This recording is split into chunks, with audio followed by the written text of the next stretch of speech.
Halo semuanya, sahabat Gen Z Prodi SI. Kembali lagi nih di channel aku. Nah, pada video kali ini aku mau ngebawain materi baru. Aku bakal ngejelasin ke kalian apa itu mode, view, dan controller. Nah, konsep dari mode view dan controller atau disingkat dari MVC itu merupakan suatu desain pattern yang memisahkan logika, tampilan, dan pemanggilan sehingga penulisan kode menjadi lebih rapi dan mudah dipahami seperti. Nah, untuk model sendiri itu terletak pada directory apps atau models. Nah, menjadi representasi objek dalam database agar interaksi dengan database semakin mudah dan efisien. Laravel memiliki beberapa fitur untuk model, yaitu diantaranya Eloquent ORM atau Object Relational Mapper. ORM merupakan suatu fitur yang memudahkan untuk berinteraksi dengan database tanpa harus membuatnya dari awal. Fungsi dasar ini seperti where, find by, find or fail, all yang biasanya sudah tersedia dan dapat digunakan setelah inisialisasi model dilakukan. Nah, jika modelnya itu sudah diinisialisasi, maka model-model tersebut sudah dapat langsung digunakan seperti struktur seperti yang ada di gambar di sampingnya, guys. Oke, selanjutnya ada soft delete atau seperti namanya, yaitu menghapus database tanpa menghilangkan data tersebut dari database, sehingga data yang dihapus itu dapat dikembalikan lagi jika sewaktu-waktu terjadi kesalahan dalam penghapusan. Contohnya penggunaan soft delete itu seperti gambar di samping. Oke guys, ada sedikit tips, yaitu penamaan file model disesuaikan dengan nama tabel yang ada pada database. Dan biasanya itu menggunakan sifat camel case atau menggunakan huruf kapital di awal kata. Nah, selanjutnya kita masuk ke controller. Seperti yang sudah ada pada gambar di awal video tadi, controller itu berada di tengah-tengah proses. Nah, jadi dapat kita simpulkan bahwa controller ini merupakan jembatan antara model dan view, sehingga kita dapat mengelompokkan logika program dalam penanganan request itu ke dalam sebuah kelas. Controller ini biasanya terletak pada directory apps HTTP controller. Nah, sedikit tips nih ya untuk kalian ingin melakukan penamaan pada controller. Itu setiap penamaan file controller dilakukan dengan menambahkan controller di belakang file. Misalnya controller untuk modul pegawai, nah kita tambahkan pegawai controller.php. Atau kita ingin menambahkan controller modul pinjam alat, nah kita jadikan namanya itu pinjam alat controller.php. Nah, untuk controller sendiri itu terbagi menjadi dua. Sebenarnya model controller itu banyak, tapi di sini saya akan menjelaskan dua saja, yaitu basic controller dan resource controller. Nah, untuk perintah execute dari basic controller itu seperti ini, yaitu php artisan make controller pegawai controller. Sedangkan untuk resource controller itu php artisan make controller pegawai controller, kemudian di akhirnya itu kita menggunakan resource. Itu yang membedakan antara basic controller dengan resource controller. Nah, misalnya di sini saya ada file pegawai controller yang akan di-create pada directory app http pegawai controller.php. Maka penulisannya akan seperti ini. Namespace app http controller use illuminate http request class pegawai controller extend controller. Sedangkan penggunaan resource controller itu terbagi ada beberapa cara. Jika kita ingin menggunakan untuk display listing pada resource, itu kita menggunakan public function index. Tapi kalau kita ingin menampilkan form dan membuat sebuah resource baru, kita itu menggunakan public function create. Nah, jika ingin membuat store baru pada storage, itu kita menggunakan public function store dalam kurung request $request tutup kurung. Nah, jika ingin menampilkan spesifiknya si resource, itu kita menggunakan public function show string $id. Nah, jika ingin menampilkan form editing dan spesifiknya resource, itu kita bisa menggunakan sintaks public function edit dalam kurung string $id. Nah, untuk mengupdate spesifikasi resource dalam penyimpanan itu kita bisa menggunakan sintaks public function update request $request, string $id. Nah, jika untuk menghapus nih specific resource itu dari penyimpanan kita bisa menggunakan sintaks from function destroy dalam kurung string.id. Jadi perbedaannya itu kalau resource controller itu lebih banyak cara kita untuk melakukan controllernya, sedangkan kalau basic controller itu dia lebih simple untuk penggunaannya. Oke guys, lanjut kita ke tahap root Laravel. Nah, seperti gambar di samping nih, root itu dia terletak di tengah. Pertama, ini alurnya kita coba baca ya. Pertama, itu submit user request. Kemudian user request itu masuk ke dalam root. Root itu masuk ke dalam Laravel controller. Kemudian controller itu akan melakukan interact kepada model. Model itu yang dimana ada terdapat database dan lain sebagainya. Dia mengambil data dari database, kemudian keluar lagi, balik lagi ke dalam controller. Kemudian dari controller itu akan menampilkan hasil pencarian yang dimasukkan oleh user.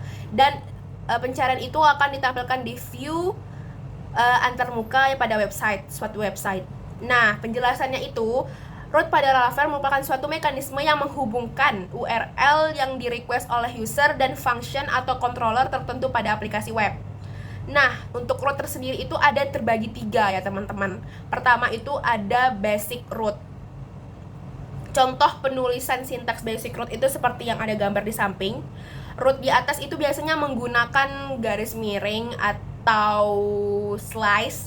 Itu untuk menunjukkan default root yang akan diakses secara otomatis saat aplikasi pertama kali diakses. Misalnya nih, kita kan buat di sini root .2.2 get dalam petik 1 itu kan slice kan. Nah, pada pencarian di website itu kita tinggal menuliskan nama file kita yang di Laravel, kemudian masukkan slice untuk memanggil sintaks yang ada di dalam Visual Studio Code kita. Nah, maka kalau misalnya dalam sintaks yang kita tulis seperti ini, maka seharusnya outputnya akan keluar seperti ini ya guys. Terus kemudian ada namanya root parameter.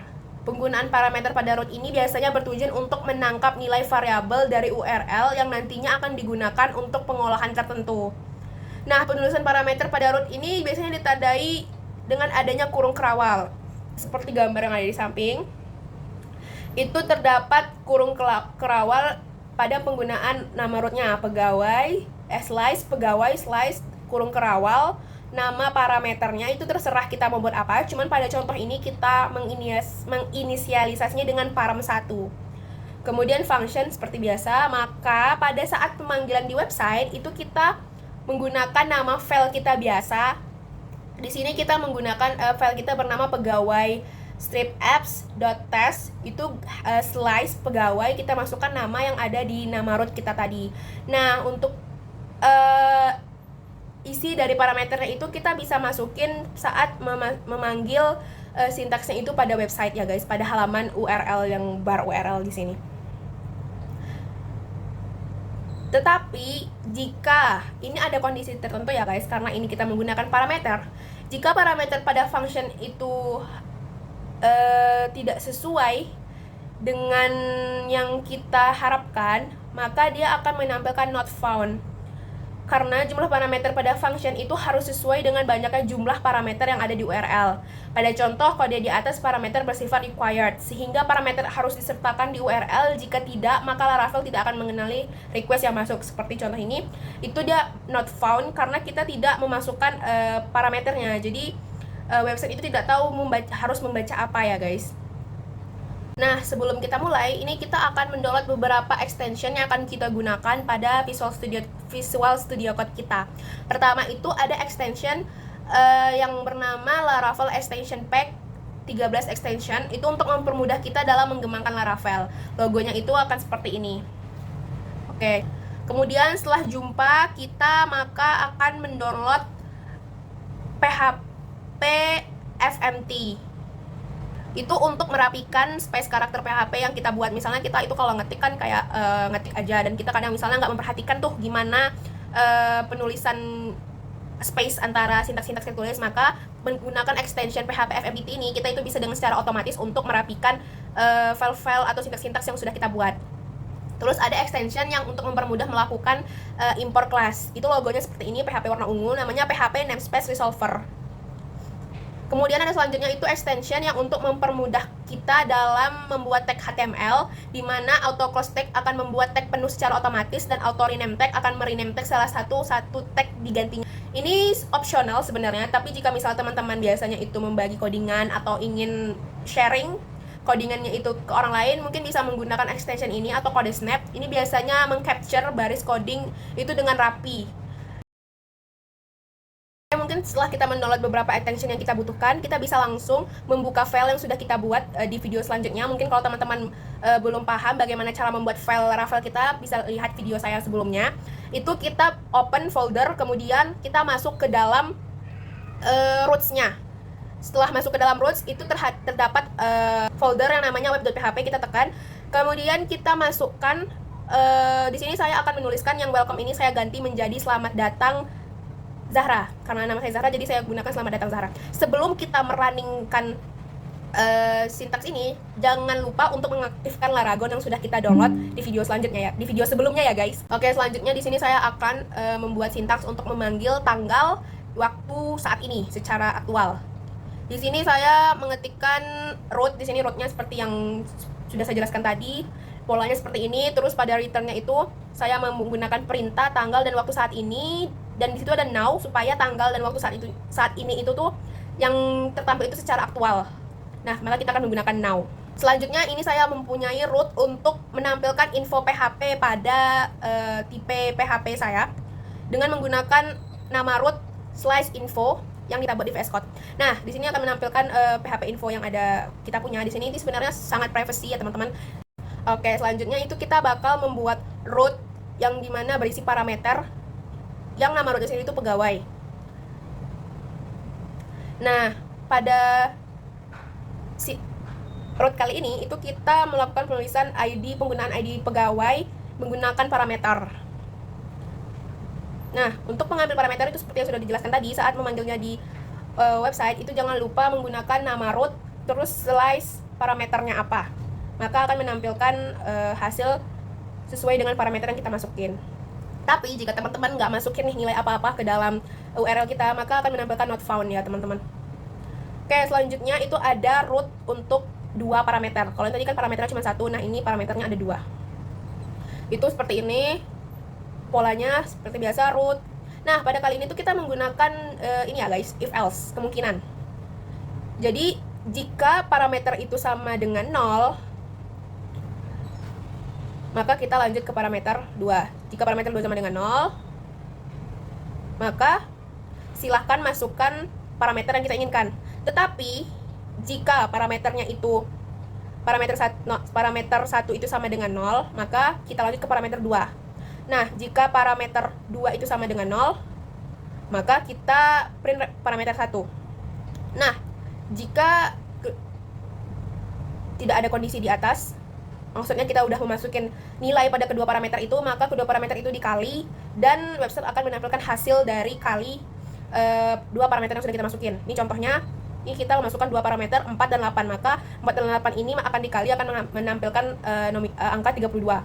Tapi jika saya hanya menampilkan 0, slice 0 atau nilai parameternya itu kedua-duanya itu 0, maka akan menampilkan kalimat silahkan masukkan parameter.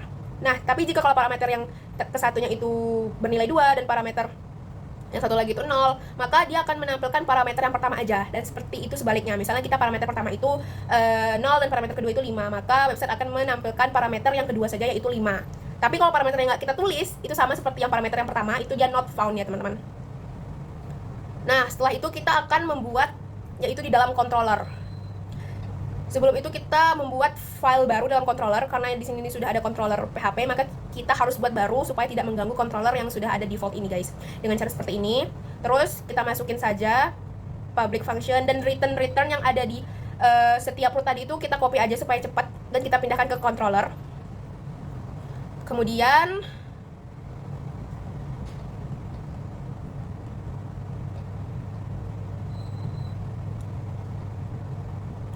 Nah, pada file web itu setelah kita membuat semua file itu di controller, kita kembali lagi ke file roots-nya yang pada file web itu untuk memanggil semua sintaks-sintaks yang sudah kita buat di controller tadi dengan cara menggunakan use app slice http/controller terus slice nama controller yang kita punya. Nah, kita masukkan tuh root-nya, nama get-nya, terus dipastikan ya guys namanya itu beda dari root yang udah ada kita buat di atas tadi. Kita buat aja dengan sesuai pola yang ada di sini. Terus kita tinggal panggil itu namanya sesuai dengan root yang ada kita buat pada controller tadi. Nah, pada website itu kita tinggal masukin nama root yang udah kita buat tadi untuk memanggil controllernya. Nah, sebelum itu supaya root yang di atas yang kita buat di pertama tadi itu nggak kebaca, kita blok semua, terus kita tekan slice 2 kali untuk membuat dia komen supaya nggak terbaca sama Visual Studio Code-nya. Dan outputnya itu sama sepertinya sama yang root sebelumnya, jadi itu dia perbedaan cara menggunakan controller dengan root biasa. Jadi mungkin sekian video dari saya, lebih dan kurang mohon maaf. Wabillahi taufiq wal hidayah. Wassalamualaikum warahmatullahi wabarakatuh.